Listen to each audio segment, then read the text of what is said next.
Hi guys, I'm Jenny, one of the plant doctors at Moana Nursery, and I'm here to show off our Moana grown, locally grown for our zone herbs and veggies.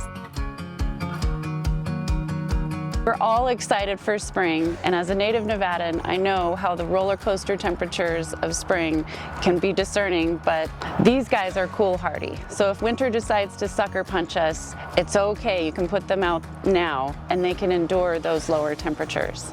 We have some cool things like these lettuce salad bowls that you can place right on your countertop, giving them some morning light, making sure it doesn't get too hot as the season starts to warm up. They also work well if you put them outside. You could put them up on a table or in a higher place to deter those pesky critters that might have your salad before you. We have several varieties of organic herbs. We've got the lemon balm, rosemary, parsley. We have my favorite, the cilantro, the salvia.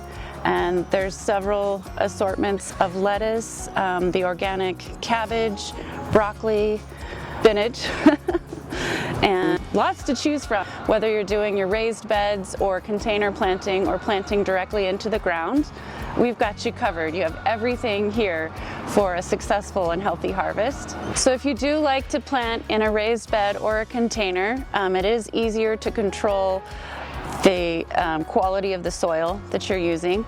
You can plant directly into the Harvest Supreme, or you can amend with it. It has 15% chicken manure, earthworm castings, and all sorts of goodies for your veggies. You would also want to fertilize as well. We have our veggie, tomato, and herb fertilizer has added calcium in there. If you're planting in ground, you can also use that Harvest Supreme and those fertilizers to amend that soil with. So our veggies and herbs have arrived, and it's the perfect time now to come on down and see our low prices and our great deals. We can enjoy this journey together and help you be as successful as possible.